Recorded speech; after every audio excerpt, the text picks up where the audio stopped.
Our guest this morning, I would like to read just a short passage of Scripture from the Gospel of Mark. This is the second chapter. The focus verse this morning is verse 17, but I would like to read several additional verses prior to that, starting in verse 13. Once again, Jesus went out beside the lake. A large crowd came to him, and he began to teach them. As he walked along, he saw Levi, son of Alphaeus, sitting at the tax collector's booth. "Follow me," Jesus told him, and Levi got up and followed him. While Jesus was having dinner at Levi's house, many tax collectors and sinners were eating with him and his disciples, for there were many who followed him. When the teachers of the law who were Pharisees saw him eating with the sinners and tax collectors, they asked him, or his disciples, "Why does he eat with tax collectors and sinners?" On hearing this, Jesus said to them, "It is not the healthy who need a doctor, but the sick. I have not come to call the righteous, but the sinners." I remember the year my wife and I got married. It was several months before we got married. I had to leave work early that day. I didn't typically leave without a good excuse or reason. No, I had such a headache right here in the front of my head that I couldn't hardly see. And I probably shouldn't have driven home that day, but I did. And I was able to get in to see the doctor that day. And so he did what he could and prescribed an antibiotic. He said, "You have a sinus infection." And instead of just impacting my nose and whatever else is part of your sinus, it was all the way up in my head. It pounded. And I laid in my bed, and I didn't know if it felt better to close my eyes or open them. But that subsided, medicine helped, and it went away. I needed a doctor. It's interesting as you read this passage, there were those who recognized Jesus for who he was. They invited him to be their doctor, and others who grumbled because of who he was hanging out with.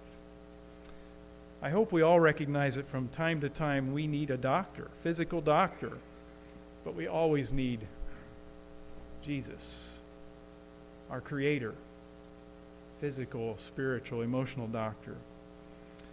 This morning, we are privileged to have New Destiny Treatment Center representatives. Chris, and I didn't ask you how to say it, Prillaman.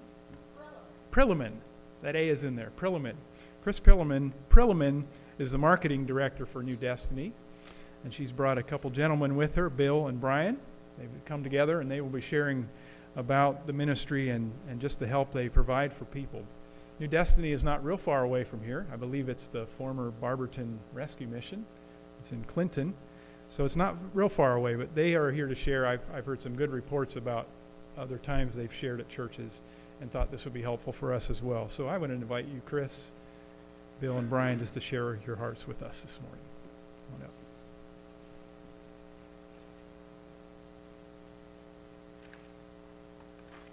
Well, good morning.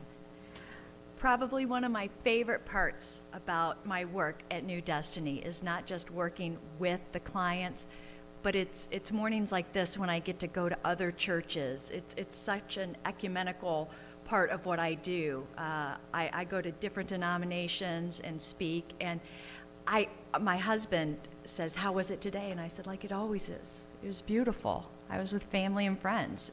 I just love this." So thank you so much for having us.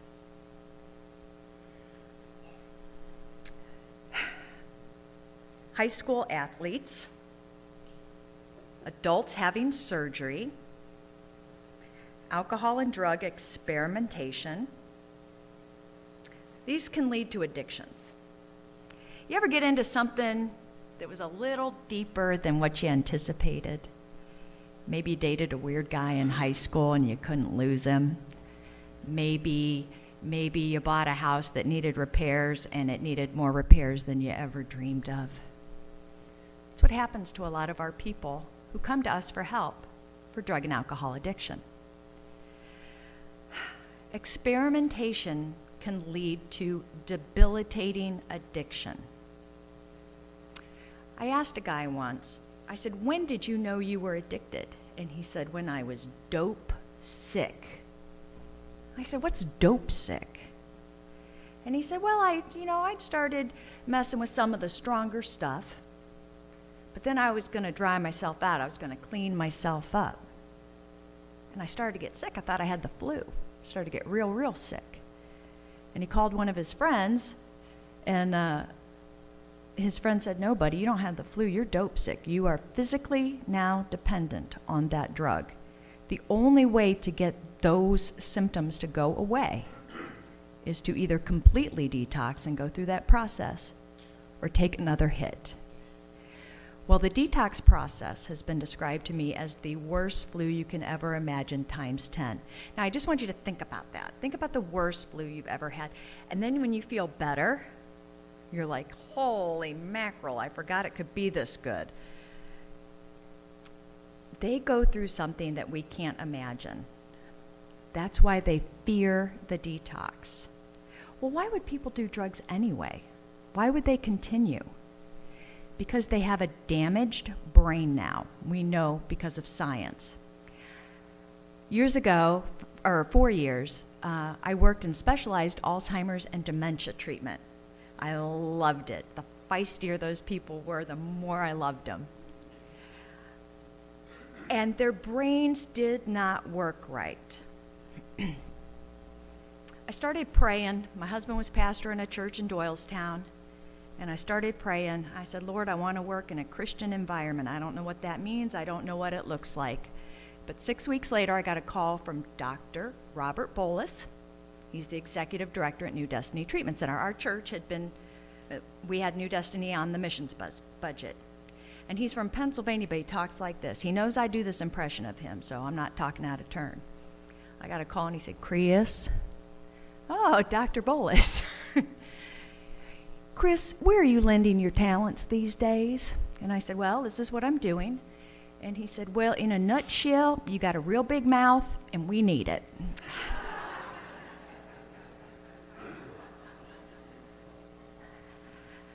So I went and talked to Dr. Bolus. And I went to my husband after our meeting, and I said, remember how I was praying to work in a Christian environment? Well, Dr. Bolus called. He offered me nonprofit pay, no upward mobility, working nights and weekends, and you'll have to pick up our benefits at the machine shop. So it's like a win-win. My husband said, go, and I went, and I've never looked back. I tell you that history, though, in that story, because injured brains are unreasonable. That's why people who are in addiction do not quit. That's why people who are in addiction lie. That's why they do things they would never dream of doing. They steal. They hide. Addiction wears the face of those we love, just like Alzheimer's.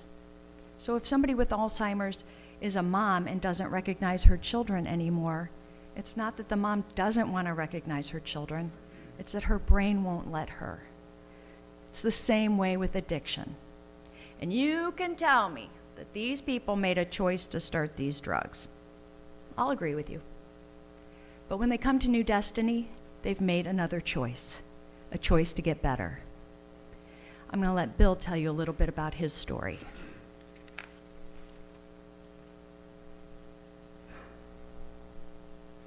Hello, everyone. This is where I get really, really nervous, so I apologize. My legs will shake. I don't like doing it, but I do it for Chris. And lovely place here. I went to New Destiny almost 3 years ago. I was broken, beat. My tragedies is my daughter fell in love with a drug dealer I brought into the house and killed my sister's son. We buried him, and I'm getting shaky real bad. And so, I didn't believe in the Lord. I wouldn't let no one talk about him. I didn't believe it. I was like really against the Bible. The Lord's doing this to me. It's my fault. It's his fault for letting this happen. In the mix of my nephew, I was a single parent at 29 with 2 special need boys and 2 girls. So I started doing things, I won't say there's kids in here, to get my money for drugs. And it went above and beyond where I went to prison, 31 jail sentences.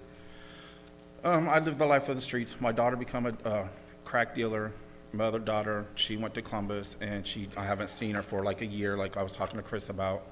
In the midst of all this, my first granddaughter died, and I could not wait to leave the hospital because I had crack in my pocket. I cried, I wept, I left my daughter alone, and I took off, and I went and smoked crack. That's what I did, and that's how I lived my life, all my life. My dad got killed in front of me when I was 15. He got hit by a train. I heard about New Destiny. My brother went there, and he said it's a great place. But one thing, Bill, it's Christian. I said, no way, not happening. So when they come knocking on my door, I would look in the window and drink beer and laugh at them at my door because they're not getting in. I'm not coming. Well, in the mix of that, I wanted out of it, and I didn't know what to do. I didn't pray to God. I always like the devil and the God are against me. Everything's against me. Everyone's dying. So I ended up getting another prison number and doing another year. So I had 2 prison numbers and 31 jail sentences by the time I was 40 years old. I just turned 50 June 21st. But in the mix of waiting, I said, I'll do it. I'll go 30 days at New Destiny, and I'm out. I already have my dope boy's number in my wallet. I want to stay with him for 30 days and act like I'm in treatment, and my family will think that's where I'm at. Well, I had an altercation in my house, and I got beat in the face with a baseball bat. I have brain trauma, the left side of my eye droops, and I had to walk with a walker. And I was like, see, I'm not meant to go to this church. I'm not going here. It's not happening. Well, a week later, I'm off the walker, and they call me. I'm drunk, and I'm high, and I have $2,000 in my pocket. So I go. I just said, let's just do it. Make everyone happy. Let's do it. I planned on leaving, but I stayed. It was hot. There was a lot of food, and there was a lot of church, and I hid. And I hid in the woods one time, so I didn't have to go. So when I got there in my addiction, I did. I stayed 30 days, and I was watching everybody. I met Miss Chris, and she was my art teacher, and she always was talking about the Lord and praising the Lord. I'm like, here we go. I cannot do this. So I called to leave. And my counselor talked to me to stay. My sister, I found out she had cancer there, and she told me if I leave, it would make her worse. So I stayed, and like 4 months into it, I wanted to see what everybody else was doing, why they're getting what I'm not getting. Everything's happening. So we had a revival, and I went to the altar for the first time from the very back, because in the mix of all this, I become agoraphobia. I don't know if a lot of you know, social disorder. I hid in my house for 2 years. I was on a lot of medication. Like this right here is way out of my comfort zone.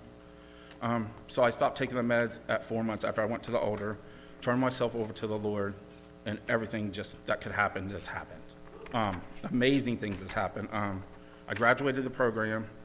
They hired me as security there. In less than 30 days doing that, I started like Chris, of course, got me going to doing testimonies out of my comfort zone. I turned myself over again, and I become resident supervisor at New Destiny. But in the mix of being there, they feed you so well. I left at 351 pounds. I just lost 90 pounds. They eat it's a lot of food, And I kept eating, and I went in at 200. So that's how much I gained. And I am now, in the mix of all this, to keep my faith, I believe in the Lord 100%. I read my Bible daily.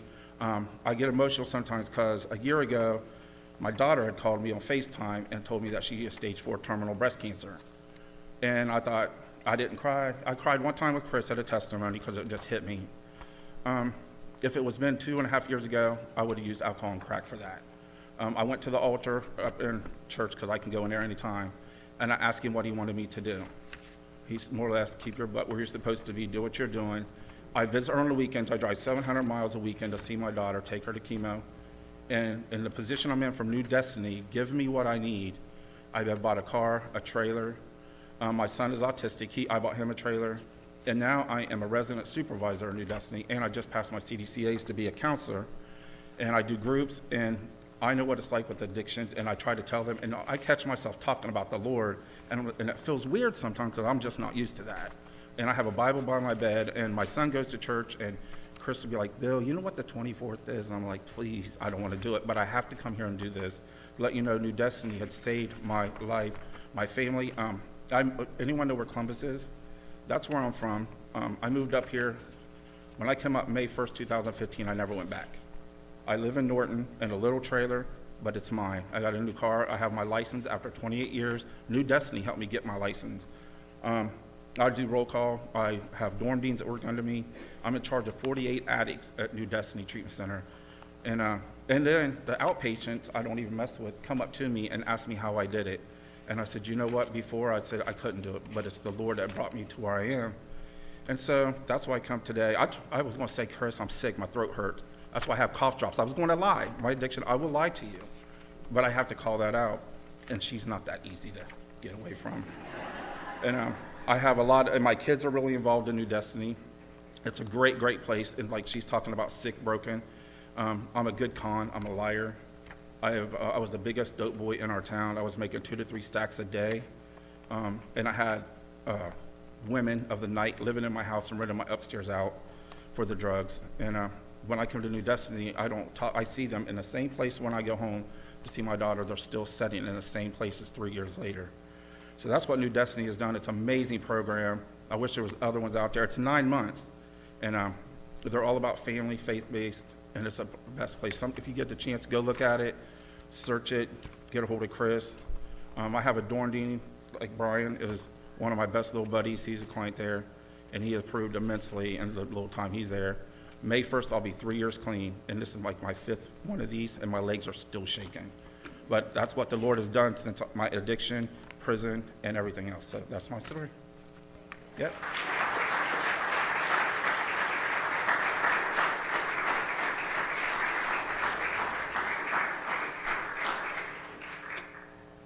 It's good, right? Our program is 9 months long for our inpatients, and we make them sign a commitment statement. They're going to stay 9 months. This is not a prison. They can leave at any time, and sometimes they do. Sometimes they do not fulfill their commitment. We don't really know what happens many times unless they come back and ask for help again. And sometimes we get guys back for a second time, sometimes for a third time. And you know, sometimes when I see them come back, my heart drops, it sinks, and I think, you know what? Chris, you better hug them a little tighter, because they are fighting a devil of an addiction. This may be your last chance. They can leave at any time. I'll tell you what, Mondays are hard on me. When I go into work on Monday, I'm like, who's still here? Who didn't leave this weekend? They're my guys. I live in the north side of Akron, and you know where Clinton is, so it's not a terrible commute, but pretty much I work from home. And when I started there, I thought, how am I going to get to know these inpatients? I thought, I'll teach art. I can teach art. I taught art to the Alzheimer's folks. And so I got permission to teach art, and for 3 weeks, we announced art class Thursday at 4 o'clock, and I was there with my pens and my pencils, and not one student, because it was volunteer. They didn't have to come. So I got wise. I said, next week, Thursday, 4 o'clock, art class, I'm bringing nachos and salsa and root beer.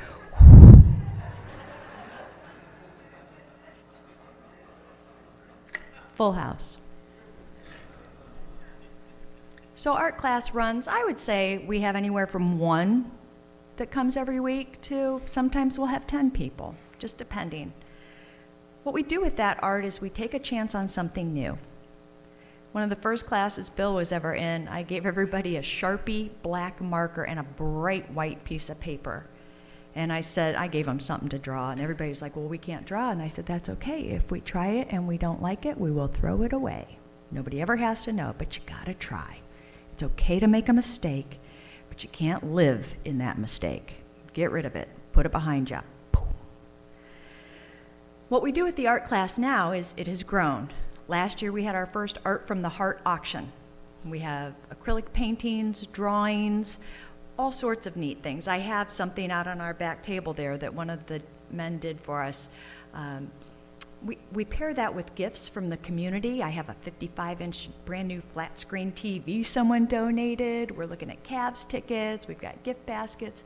But what we do is we pair those gifts with the art to increase the bid on the guy's art. Don't you go back and tell my secret now. So if I've got a really nice piece of art, that one of the guys did something that most people could look at and appreciate. I can put a box of Band-Aids with that. That'll go.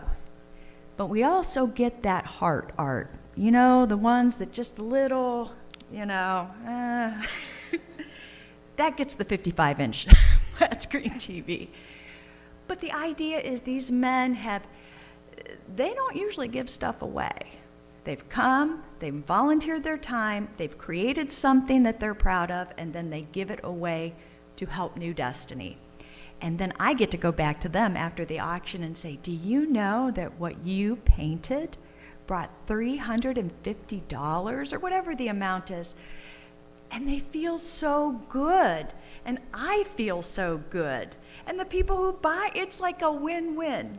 So that's a little bit about art class. I digress. In Ohio, we are losing Ohio blood and treasure every day. Talking about natural disasters, we are all natural disasters, every one of us. Born in sin, needed to be reclaimed. We've got people who really need our help. It's estimated that 8 people a day in Ohio die from drug overdose. That's estimated. The number is probably higher due to coexisting conditions. Heart attack coupled with somebody who's on pain medication. My father-in-law is an example of that. He had 6 back surgeries. He was on a fentanyl patch, had a heart attack, may or may not have survived it, but he had so much fentanyl coursing through his veins that the heart attack took him. 91 people every day die in the U.S. So let's just do the numbers there.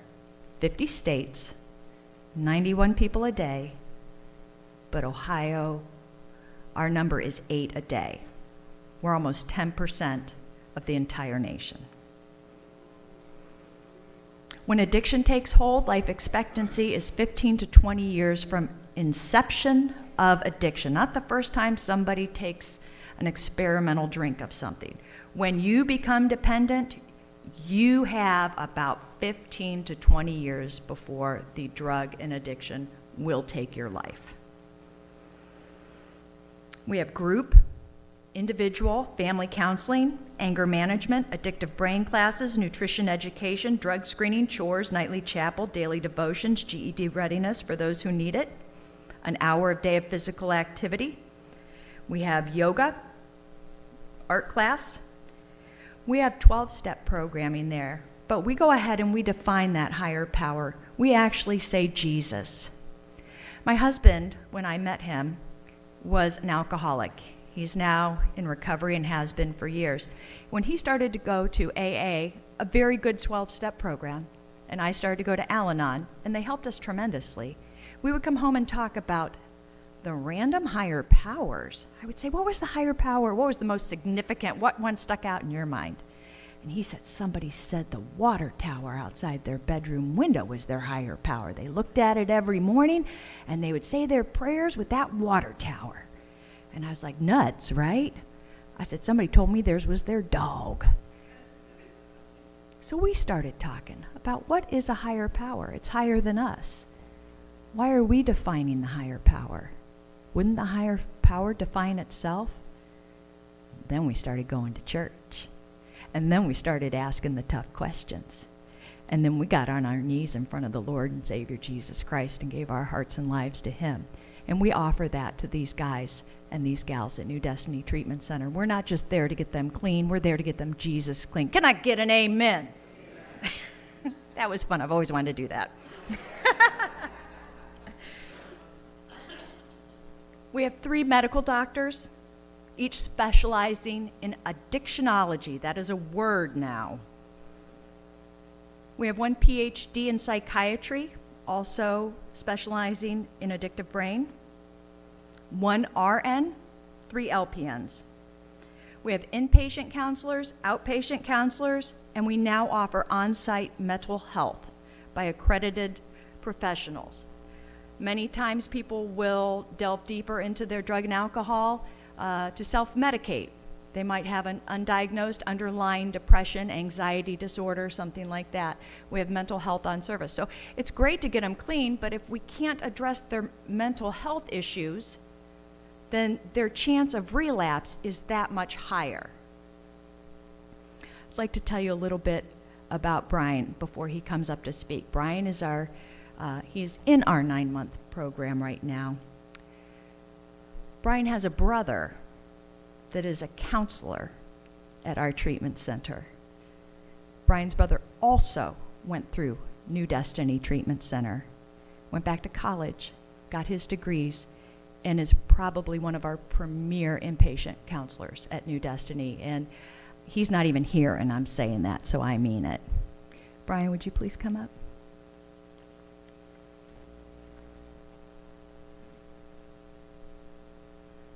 All right, good morning. I just wanted to share a little bit about, my story and what New Destiny's done for me. I'm 39 years old. God bless me with, I look like I'm 27, so I'm happy for that, I have 2 kids, an 8-year-old and a 20-year-old. I also have, believe it or not, a 7-month granddaughter. So it's been really, the struggle's really real out there. I'm your everyday normal guy. I played football, played baseball, I coached baseball for 7 years. I did everything that I was supposed to do. I worked all my life, I've done everything. I got into addiction a little bit. It got a little out of hand, but I had my own house and everything. To the point where I got last year, about 1.5 years ago, I lost my dad, and that was one thing that pretty much threw me over the edge. I mean, because my dad was a great man. They called him the mayor, they called him the Godfather down in our town. So I mean, he was a great man. He was stubborn. He didn't go to the doctors, like that. When he got sick, had the flu, we thought something was wrong because it's football season, and he's sleeping at 6 o'clock. So, we figured there was a problem. We ended up finding out that he had stage 4 pancreatic and colon cancer, and they gave him 60 days to live. Being the oldest out of, my younger brother, Anthony, who works at New Destiny, I have a sister and a brother, Nick, in between. I should have been the strong card when my dad died, and I tried to. And the only thing that, when my addiction started getting bad, it turned me for the worse, because I was using that to cope with my emotions, because I didn't want to feel it. I didn't want to cry. I held it in for a long time. I came to New Destiny last year, about June. Bill welcomed me. I was there for about 3 weeks. My brother got me in. I turned around and I left after 3 weeks because I resented God. I was still mad about my dad, and I was raised in church, and I had that resentment. Well, things got a little worse, my problem. I left, I cleaned up, went back to work, no big deal. But then I started having troubles because when I was there last year for 3 weeks, they told me I couldn't come back, and Bill was even surprised when I came back, saying that it's on my file that you're not allowed back.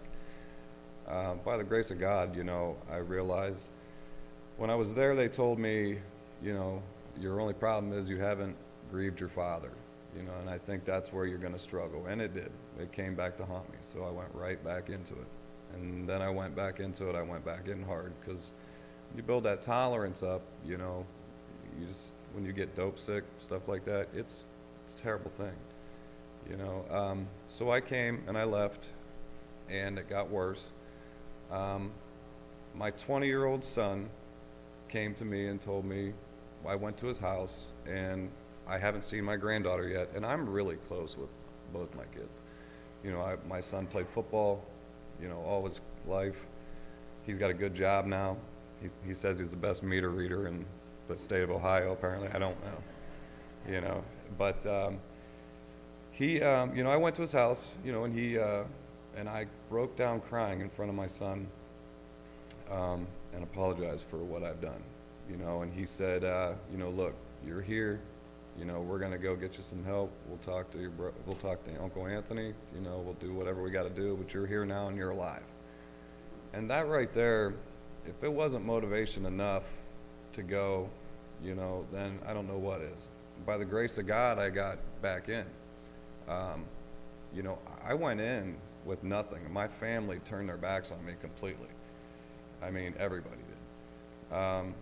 You know, God started answering my prayers after I got in. You know, about 2 weeks into the program is when I decided, you know, now it's time to see what this has got to offer. You know, my brother told me not to mess it up. You know, we got you back, you know, and everything. So don't mess it up. Well, I haven't. You know, my brother still has a little resentment to me. We do have an anger management class. He teaches that. Go figure. But, you know, what really helped out, you know, I'm about 4 months and some change in. It's a 9-month program, and I've been committed to it. My brother had the anger management class and pulled me out in the middle. I played a prank on him, you know, and then everybody kind of got involved, and he about discharged his whole group, but, you know, he pulled through. But, you know, he pulled me out in the middle and asked me, you know, just joking around what I did. And then he said, but no, in all honesty, you know, I can finally see the change in you. I can finally see that person that it was, you know, that I was before. And the resentment that he had towards me was fading away and going away.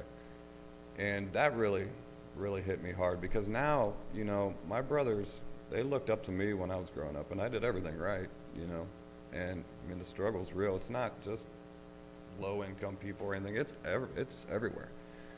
And so after that, you know, I felt really good about what he's done for me, you know, getting me back in. And since I've been there, you know, I've church every day. I called it 2 a days. A couple weeks ago, we had revival where we had church 2 times a day. You know, so I mean, it was. I'm a dorm dean up there. I work under Bill. Bill's a resident supervisor. I still haven't received my paycheck though, but no, I don't get paid for it. But it's a little more responsibility up there that's really helped me, you know, because I'm used to working, you know. I coached baseball and did all that stuff, you know, so I'm used to it. And a lot of the guys really respect me the way I do. You know, I greet the guys when they come in, get them what they need, you know. I bug Bill about problems, even if it's something little, you know. But, you know, and I really respect what that place has done for me. I mean, it's really turned my life around again. You know, because like I said, I walked in with no family, you know, no one at my back. Now I have everybody that's come back slowly. It was hard, because your first 30 days there, you know, after your body starts getting back into feeling the way you do, you know, you want that companionship of your family to come see you, you know, but it takes time, you know, and I realize that now, and you just got to be patient, you know, it'll happen. You know, the classes are good, you know, they said they thought I was sitting around all day at rehab or whatever, New Destiny. I'm like, no, we go to group for 3 hours in the morning, we eat lunch, and we go to classes all the rest of the day. I'm like, so it's not really just sitting around and playing volleyball. But it's really done a really good thing for me. My brother, you know, as for him, I look up to him at this point in my life right now. You know, I can't take anything for granted, you know, and I'm grateful for every little thing I got. You know, I tried to quit smoking, and my mom, she knows I smoked menthols for 15 years, and she's, God bless her heart, she brings me Marlboro Reds. You know, they're not menthols, but hey, I'm grateful for it. You know, it's just the little things you gotta look for, you know. But it's really helped me, you know, and I've had lots of talks with Dr. Bolus, and Dr. Bolus actually does talk like that. It's cool. But, you know, and it's really done a lot of good things for me and helped me out. And I've, you know, I see nothing but good when I come out of this. And I'm prepared for, I mean, I can't promise I'm gonna be sober the rest of my life. You know, nobody can. Not even people in AA. I've been to AA for 30 years. You can't make that promise. You know, but I'm sober today, and it's gonna be a mirror of what I'm gonna prepare for tomorrow. You know, and I've got a lot to lose, and I got a lot on the line. You know, I got an 8-year-old son that I've always been by my side, you know, and, you know, he's finally, it was hard. It's just a struggle, you know. It's not easy, but they really help you the way you need, what you need, you know. Though, and God today just walks with me by my side, and I'm grateful for that. Because if not, I could be anywhere else. You know, I could have failed, went to prison, went to jail, went somewhere else, but I'd rather be where I'm at today. So other than that, that's about all I got. So with that, I pass, I guess. Thank you.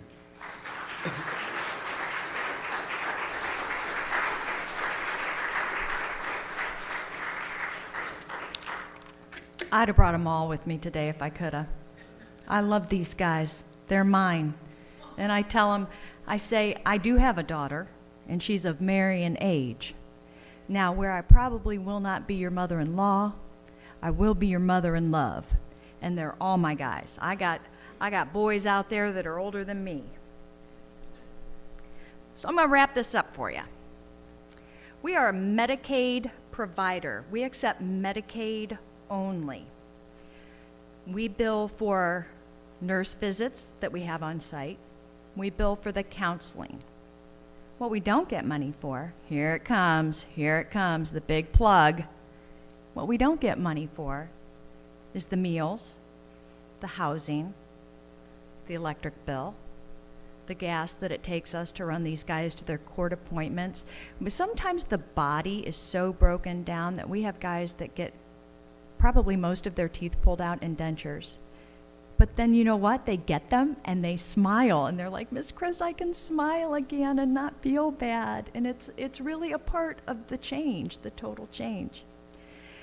So we are looking for people whose heart might be moved in our direction. We have guys that come in with nothing. They come in flip-flops in the summer months and shorts. Well, January's coming, and it's Ohio, and we're a 13-acre rural campus. You walk outside across these 13 acres to get to your meals, to get to your bunk, to get to the chapel, to get to the gym, to get to the classes, to get to the nurse. We got to get boots for these guys come winter, some of them. We need jackets, we need hoodies, and it all takes money. So, we also need prayer. I need a lot of prayer. These guys need a lot of prayer.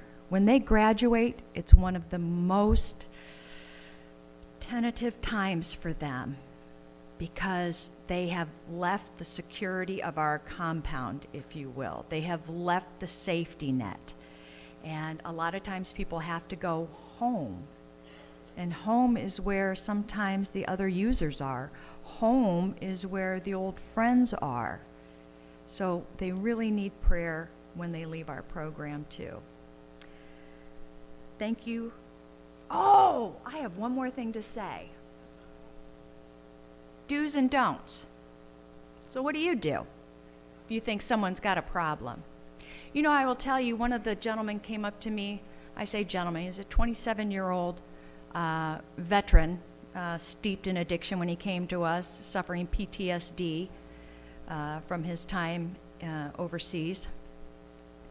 And his family wouldn't talk to him. He came to my art class for the third time, and he was a hulk of a man.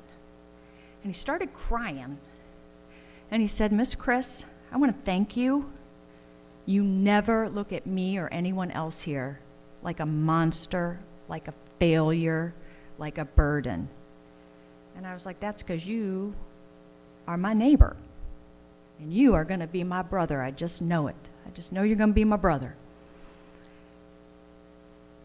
I was talking to a young woman at lunch, and her aunt is so deep in her addiction. She ended up having to move back in with her own father. She's got a 10-year-old who has not been raised right. Grandpa's raising the grandson while mom does drugs in the house. And this girl I was talking to said, she goes, you know what? We can't even look at my aunt anymore. We can't even look at her.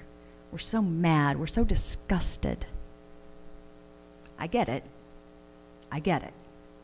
However, who is still yet willing to keep a hand out to make that eye-to-eye connection should she have a moment of clarity and want some help?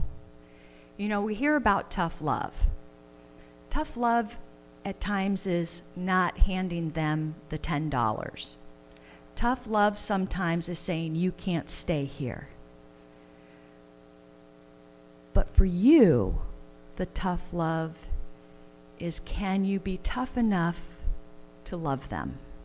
That's what they need, because where there is life, there is hope. Now I'm going to conclude. Thank you, Chestnut Ridge, for hosting. Thank you, Martin's Mennonite, for joining. And I hope you all will be of good cheer.